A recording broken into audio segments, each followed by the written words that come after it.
So today we're talking genetic testing, right, Z? I'm only doing this because I forgot to record and I have to splice this back in later for the podcast. You are the worst, buh. Hello, podcast people. We just hit record, so just to summarize again, we're talking consumer genetic testing and whatnot. Sorry, guys. I'm joined here today by my lovely replacement for Logan. His name is Fido, and he'll be manning the boards. What up, Fido? Keep it real. You're just about the same as Logan from everything I can tell.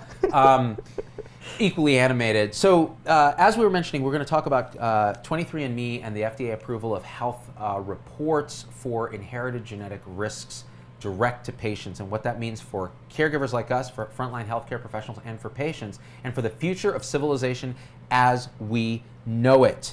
Now, Tom Heineber, I need to tell you something. This is the history of all this. Hit me. You spit in a cup, they run your genetic stuff, and it's not a full sequence of the genome. It is a sort of a rough draft of that.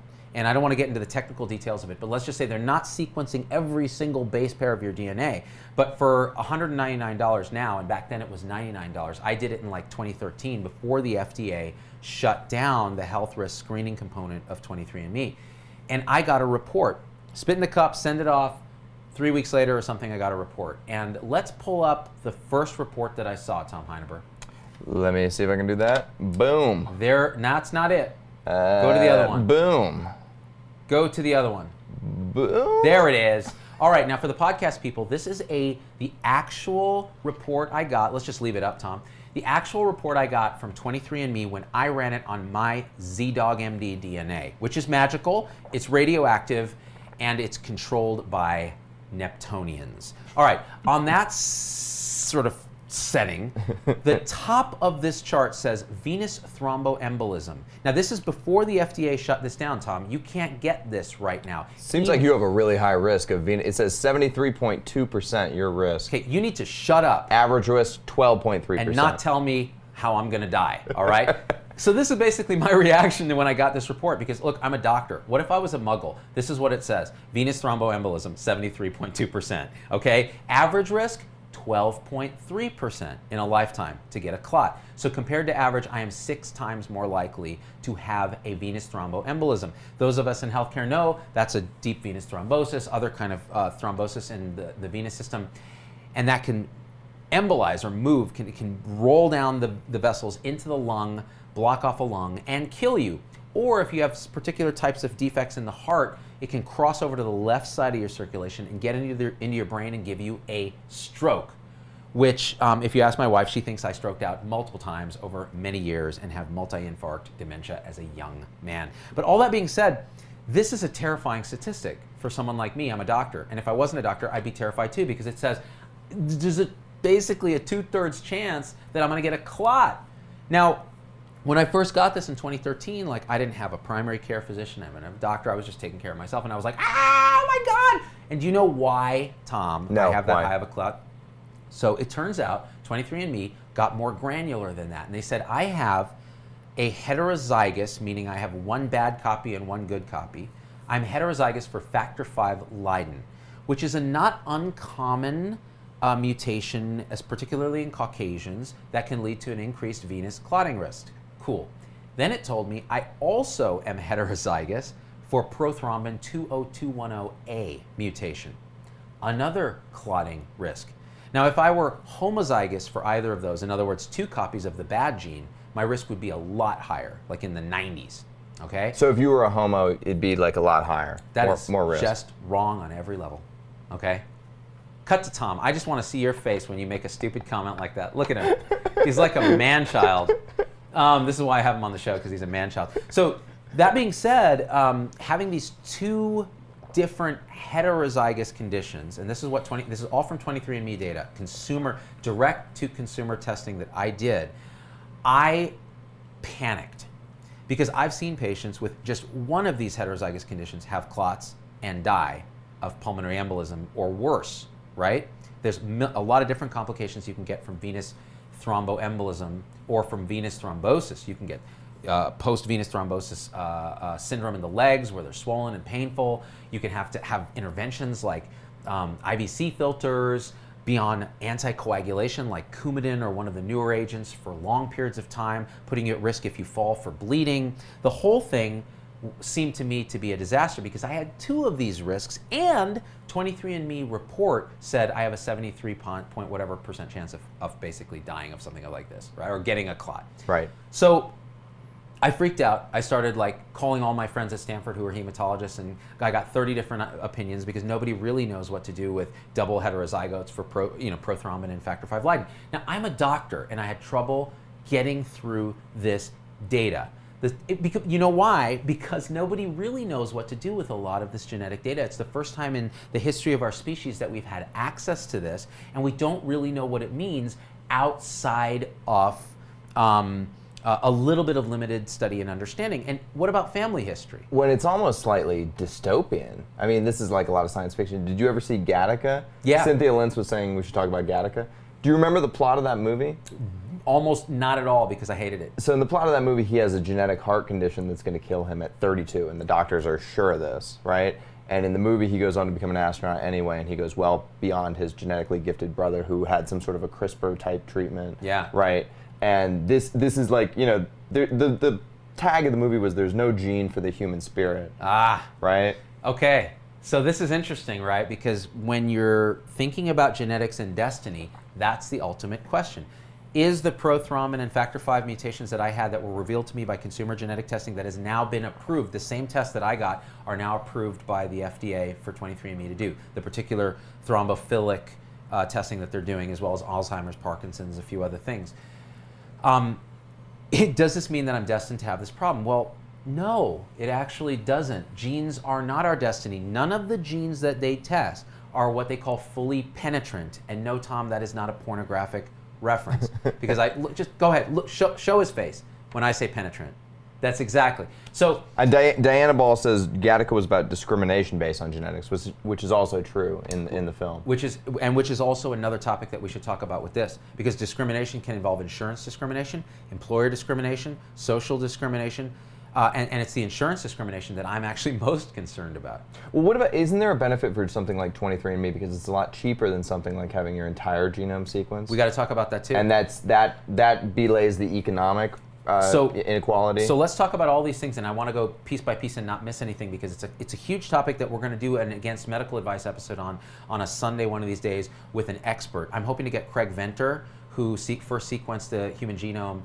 He and I had a meeting, and I spoke for his organization, the Human Longevity Institute, and he took me through his very precise sequencing technology that actually looks at every single base pair like 30 times. It's super accurate and highly detailed, and actually I had that done on myself, and we'll talk about that because Ray Riviera is very curious about the cost of both procedures. So 23andMe is $199. Craig Venter's was $2,500, but now he's brought it down to something like $1,500. So these are real costs, people, but they're not like as expensive as doing it through LabCorp. So when I had my factor V Leiden and prothrombin done through 23andMe, I didn't trust it, which is good because the FDA didn't trust it either, and they shut it down until they just now reapproved it after being. To be honest, I think Ann and her gang didn't really go through all the right steps with FDA, and FDA freaked out. Now they've gone through the right steps, and so it's approved. But the question is, did I trust the accuracy? No. So I went to LabCorp and I had the factor V and the prothrombin tested again. Do you know how much it cost me just for those two tests? How much was it? It was $500. It cost me $99 at the time to have my entire basic genome basically mapped and get those answers, as well as a bunch of other answers, which we'll go through. So that being said, it's much more expensive to go through the lab. So yes, it's cheaper. Now the thing is, well, let's get back to my original question of, is this destiny? Are these things actually telling you what's going to happen to you? Well, no. Family history matters. Can 23andMe parse in your family history? Not easily, right? So I call my dad up. I call up Z-Dad, MD, and I'm like, Dad, I just got this genetic testing. I'm freaking out. I'm going to die. Like, what's going on? And you know what he said? He said, wait a minute. You paid some idiot $99, okay, to tell you, you spit in a cup and they're going to tell you that you're a mutant. I could have told you for free. He said, what? Why? These idiots don't know what they're doing, you know? There's nothing genetic nonsense. They're just trying to make money on you. I said, but Dad, it says I have this 70% risk of dying of a blood clot or having a blood clot. He said, nobody died in the family of a blood clot. And I said, well, what about Grandpa? Like, didn't he die kind of young? Yeah. Well, what did he die of? Blood clot? F is this? You know, it's pretty funny because Rebecca Oliver wants to know who counsels them afterwards. Yeah, so nobody does right Maybe now. they Rebecca. could use a Z-Dad MD. This is how it goes, Rebecca. No, Z-Dad calmed me down because he just lied to my face. He just said, don't worry, there's nothing. He was paternalistic because A, he's my dad, and that's what paternalistic means. But B, he's Health 1.0, and they just tell you walk it off. Because if he doesn't want to think about it too much, he's not going to think about it too much. But then we went through the family history and we realized my uncle died in his sleep at age 60 after his legs were swelling a bit. My grandfather died of, he had an IVC clot that they couldn't explain. They thought it was because of prostate cancer, but they never found prostate cancer, okay? And this was in India, all right? And then my my grandmother died of a stroke, and my other grandmother died of a stroke. So it looks like there is quite a bit of thromboembolism in the family, both arterial and venous. And so then I started taking it quite seriously. Now, nobody in my immediate family, my parents, my sister, brother, or myself have had clot. And talking to the Stanford guys, the hematologist said, well, until you get a clot, you really don't need to be on serious blood thinners, maybe an aspirin, baby aspirin a day. And that's what I do, and be cognizant on planes. So how is this, are these genes my destiny? Well, until I get a clot, I won't know. And the truth is, none of them are fully penetrant, to get back to that word, meaning just because you have the gene, you don't express the result of that gene risk 100% of the time. In fact, most of the stuff that they're testing for, in fact, all of it that they're testing for 23andMe that's been approved by FDA is not 100% penetrant. So it means you may have a gene, but you may not get the disease. A good example, Tom, is Alzheimer's. So there's an ApoE4 allele that you can inherit. And if you have 2 copies of E4, you're at like an 86% likelihood of getting Alzheimer's disease. Because of the way you process cholesterol and lipids. Well, here's the thing. There's still a good percent of the chance that you're not going to have Alzheimer's disease. And what's the percent of the chance if you find out you have the allele and you change your lifestyle, you lower your cholesterol, you eat better, you exercise, you do things that are suggested to maybe improve outcomes? Maybe it's even less than that. Maybe there are other genes that we're not measuring, not testing, that are associated with Alzheimer's in conjunction with E4. So we don't have all that data yet. Now, Craig Venter's group is working on that using big data analytics, sequencing entire genomes to try to see what are the other genes associated with these things. I can also think that there'd be a desire that if you only had a 20% chance of something and just write it off and be like, oh, I'll never get that, right? But like they said, Trump was going to win the election. He only had a 20% chance. There you go. If you play Russian roulette and you put 1 bullet in a 6-chamber gun, that's a 20% chance. Well, that's the thing. Pull up that first slide again. Let's look at some other, if you can, because without Logan, we're kind of a mess. All right, this is the second slide. This is fine though, because what this slide says for people who are listening on the podcast and can't see, this is the decreased risk parameters that 23andMe gave me. So Alzheimer's disease, my risk is 2.6% lifetime. Average risk is 7.2%. So I have a 37% chance compared to a normal person of getting Alzheimer's. In other words, I'm at a 0.37% risk compared to the average risk of 1, which is good, right? I should be totally, I'm gonna eat crap, smoke cigarettes, and fornicate. Fornication is not, in fact, associated with Alzheimer's, but it should be because morality, people. And so am I gonna fall off the horse now because I think I'm protected? Because of some data that maybe is in a Caucasian population? That's the other thing. They even clarify in 23andMe's, this is noted, these risk factors are noted in X population, and usually it's Caucasian or Ashkenazi Jews. It's not in the broader, I'm a Zoroastrian, there's like 5 of me in the world. What does a factor V Leiden prothrombin mutation mean in my genetic population? Maybe it's an adaptation for desert living, right? So that you don't, who knows? It's like sickle cell is an adaptation for not getting malaria, being a heterozygous sickle cell trait. There's a lot of interesting stuff we don't know, but it freaks people out to find this stuff out without the shepherd. And the commenter said, who counsels them?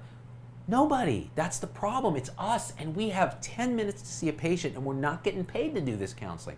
That's why doctors freak out about direct-to-consumer anything. Yeah, and I worry about indefinite pessimism, which is like just things are gonna go bad for me at some point. So I'm just gonna smoke, man. I'm just gonna drink, bro. Well, I'm just gonna do me, Z.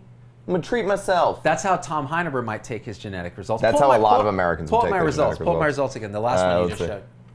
Yeah. So look at this. I'm at a lower than average risk for melanoma, 0.74%.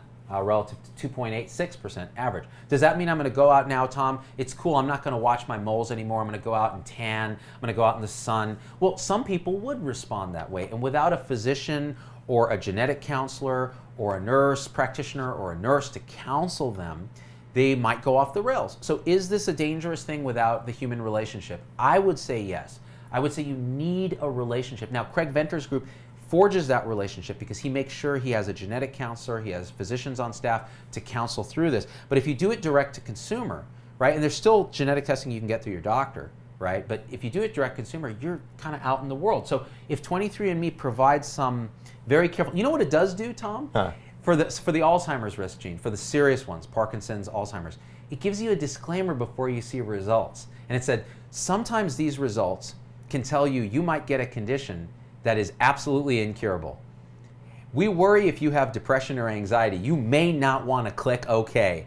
What are people going to do, Tom? Who's not going to click? That's like saying, look, do you really want to see the decapitation video of ISIS that this is behind this YouTube link, but don't click it because you're going to be shocked. 9 out of 10 people are going to be like, no, I don't want to see that, and they're going to click it. And it's the same thing, right? So it's not really a disclaimer, is it? No, exactly. What was the other comment we had? We were talking about insurance and discrimination based on genetics. That's a good one. And you know what, that's come up a lot, is that a lot of people are saying that the insurance companies, that worries them the most about this whole thing. Let's talk about this. The Affordable Care Act, Obamacare, said that you cannot be discriminated against for pre-existing conditions. If that holds, right, then genetic testing is not going to affect your health insurance cost. Could it affect your employability? What if you're found to be at a high risk for Alzheimer's or high risk for Parkinson's, and people are afraid to invest in you as an employee because they think they've misjudged you or they prejudice that you're going to be somehow demented at an early age, something dumb like that, right? Or Huntington's, they're worried, an employer doesn't want to hire you because they're worried that their own self-funded insurance costs are going to go up. Even though they legally can't discriminate against you, they might unconsciously or consciously discriminate against you. Life insurance, however, Tom, is something that in many states can take into account genetic testing to jack up your rates. If my life insurance, I have term life insurance every single year until I'm 50, and it's not nearly enough if I die to support Mrs. Dog, but it is, I'm already locked in. If I wasn't, and they found out about my factor V and my prothrombin, my rates would be through the roof. Because they would see 73% their risk of clot, their actuaries would do math and they'd say, no, punish this guy because he's going to cost us money. So it's a real problem in our current system that we need to figure out. Yeah. Now, people are working on this, though. It's not, out in the blue. Well, what do you? How does this all relate to CRISPR? Do you know about CRISPR? Yeah, so CRISPR is a way of actually manipulating and editing genes in order to fix stuff. Now, if we know what's wrong... Because you take the genetic test from something like a 23andMe, and then you use CRISPR to snip out those genes. Well, let's back that up one step. You would take the idea that you got from 23andMe, oh crap, I have this. Then you would get a real genetic test where they sequence every single DNA strand multiple times, like what Venter's group is doing. And then you would then go to the research and say, okay, well, can we edit out this? And even that's tricky. Now, there was recently a case of a sickle cell child who was cured through gene replacement editing, and that is a huge advance. So we're on the cusp of things that are going to transform and personalize medicine. But every time when you're on the leading edge or on the cusp, we're going to deal with gray, weird stuff like this. Well, I heard we're 5 years away from you being able to choose the height of your child. I could see that in embryonic gene editing. Right. Very easy to do, in which case I would have been even shorter than I am because my parents have been like, just take another 3 inches off because who needs him to be functional in society, Well, I'm 6'3" and I have compression at my low spine, so being tall is seen socially as a great thing, but if you start doing that genetically, it has consequences. There's no free lunches in nature. No free lunches at all. Like me, I'm 5'5". I can get on any seat in a plane and be totally awesome, except now, Tom Heinever, because I did 23andMe, and I have this high clotting risk, I'm like this on planes. I'm like walking, I'm like moving, I'm always like doing this. And the funny thing is, I'll do it when the fasten seatbelt sign is on, and the stewardess will come up and she'll be like, sir, the fasten seatbelt sign, please return to your seat. And I'm like, ma'am, you don't understand. These legs are ticking time bombs. And that's when I get maced by the by the Sky Marshal, and they land the plane. But it's true. The ticking time bomb's in my mind because of 23andMe. I'm panicked, people. But what ended up happening, I ended up talking to actual physicians, hematologists, friends, my family, and we decided, let's just take an aspirin. Nobody else is clotted except for extended family, and those clots weren't all venous, and there are other things that put you at risk for that. So, but I'm a physician, people. I can have those conversations. What can a consumer do? Z, I got something good from Ann Thomas McKay. She says, what's wrong with empowering people with information? Should women ignore the possibility that they carry the gene for breast cancer? Christina Applegate was glad to find out, Angelina Jolie as well. Why should we be given the opportunity to be proactive with our health if the technology allows? I would agree with that, except you need the counseling that goes with that. You cannot make decisions without the counseling. Like, for example, are you going to do double mastectomy with BRCA positive mutations? Some people would choose to, some people wouldn't, but no matter what, you would want to get proper genetic, social, psychiatric counseling before you do that, because again, the penetrance of these genes is not 100%. It's really up to you what your hopes, dreams, fears, and wishes are. In order to know that, you need to spend time with somebody who really sees a lot of this. Otherwise, you're not getting the help of the shepherd. You're talking about Health 3.0 in general. It's about unique, personalized, rehumanized medicine. That means me spending time with you, and we're data and technology enabled. That means I'm never going to tell you, don't have the data, but I am never going to tell you, here's the data, and not help you with it, right? That's what separates 3.0 from 2.0. 2.0 is like, oh, let patients have their data and e-patients and all this, but without the support of medical professionals, it all kind of falls apart, and it can lead to panic, bad judgment, and fear, which is actually can actually lead to disease. So in the end, we have to address all those things. Let me ask you a question. If you could know the exact moment of your death and cause, would you? So Craig Venter's group is working on exactly this, because they're looking at enough data that they can look at genes and say, this particular mutation disappears 100% of the time by age X, which means people are dying. And you don't see it in populations anymore, which means it's associated with death by this age. So we're getting close to that point, people. It's scary that you can actually predict when you're going to die, at least genetically. You could die of an accident, you could die of environmental-induced disease, whatever. Toxins, GMOs, gluten. Gluten could kill you before that. But so would you want to know?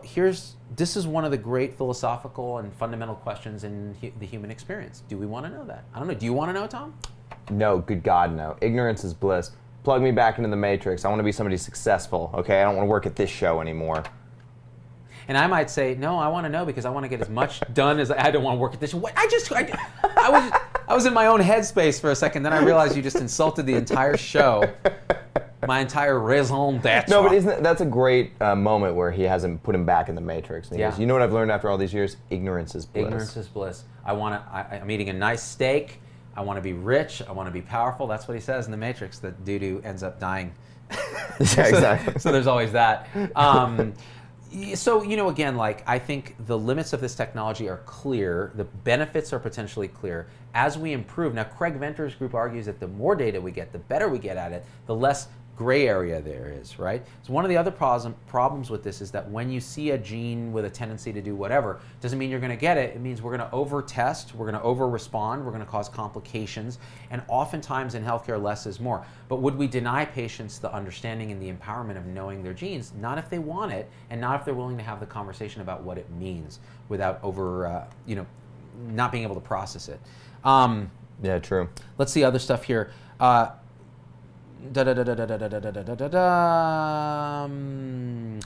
If I'm told I don't have any genetic variants associated with disease, I can breathe easy, right? Wrong, right?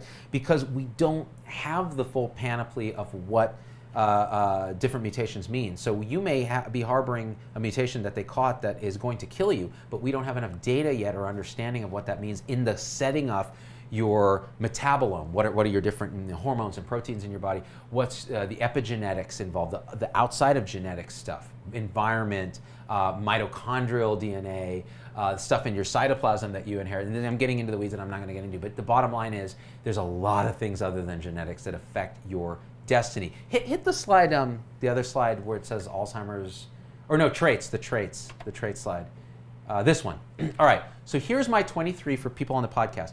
My 23andMe results for different traits. And if we're talking about whether genes are our destiny, let's look at this. Alcohol flush reaction does not flush is what it says for me. And this is true. I am not a wuss. I can drink alcohol and do not flush. I am also not, mainland Chinese or Asian, and therefore I don't have that flushing reaction. Bitter taste perception. I can taste it. That's what it says here. Yay. Now look at this one, blonde hair. I have a 10% chance of having blonde hair according to my genetics. So it just shows the genetics doesn't know ish. Earwax type, wet. Wrong. Okay, wrong. My earwax is dry AF. Pull it up again, Tom. I want to show one more thing here. Here's my favorite one. Male pattern baldness. The genetics tells me decreased odds. You're Show 'em burnt. my head. Show 'em my head. You're Tom. burnt, son. Suck it, genes. Z-Dog's the boss, not you. You don't control me. You don't own me, genetics.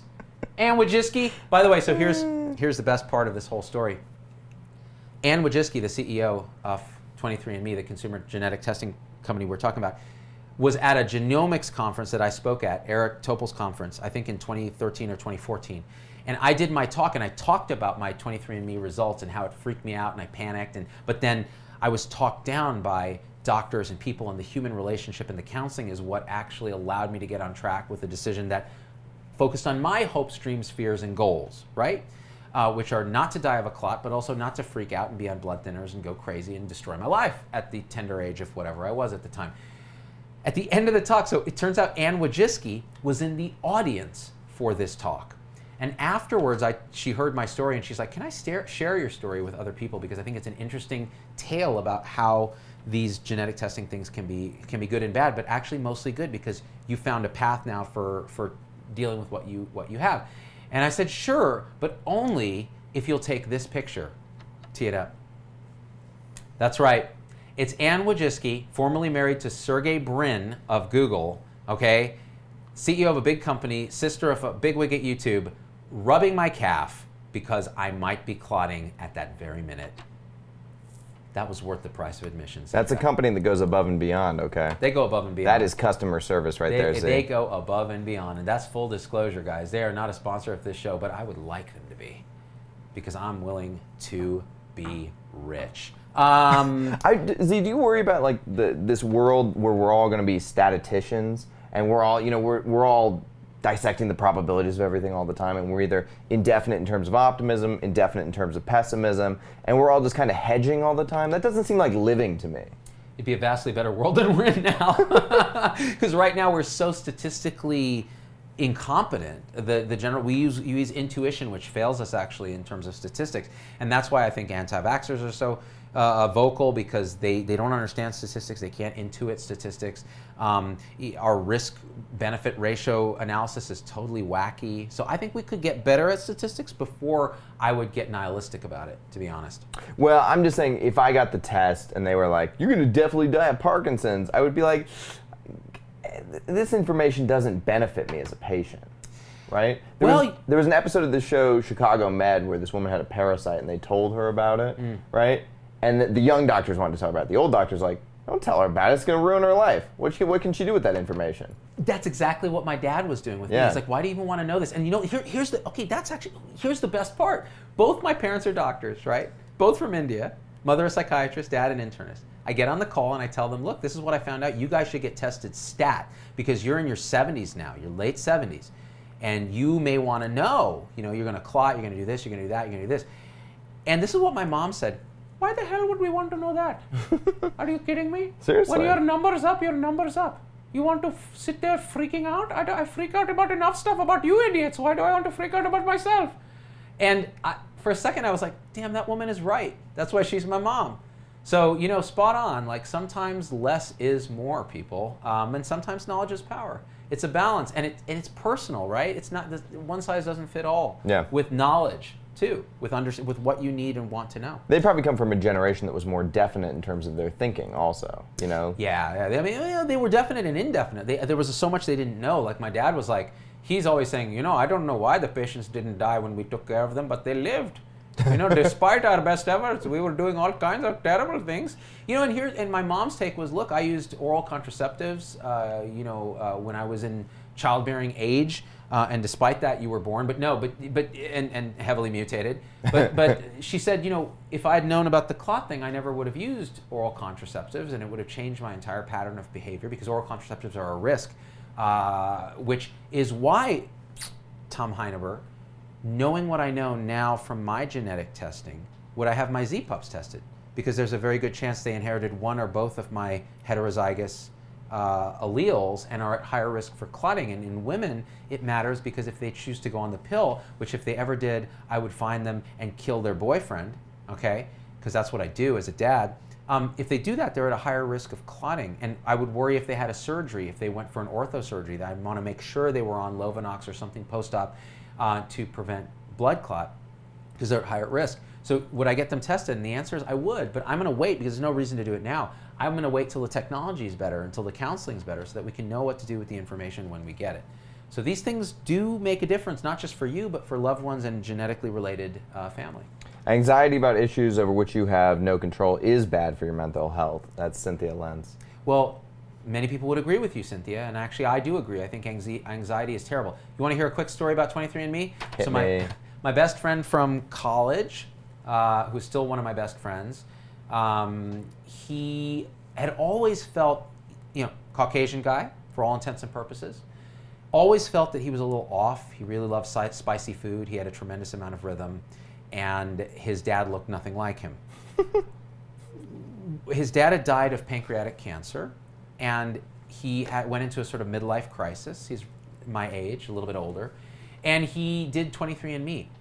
And he found out that he was genetically, because it also gives you ancestry information. I found out I was like 95% Middle Eastern, which makes sense because even though my parents are from India, they're from ancient Persian extraction, the Zoroastrians, which are pure Persian.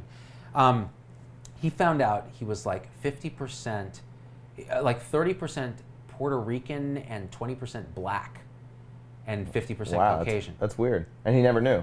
He never knew, and his mom is white. And he realized my dad, who was his dad, who was his purported father, biological father, who is Scottish, 100%, could not have been his father. And now his dad is dead, so he couldn't talk about it with his dad. So what he did was he confronted his mom.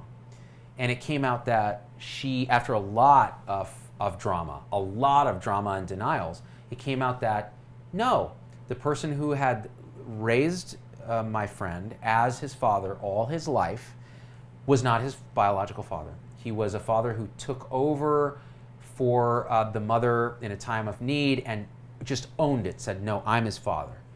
Because the real father was a Puerto Rican ship band guy. Like he was a band member on a Puerto Rican cruise ship that the mom had hooked up with.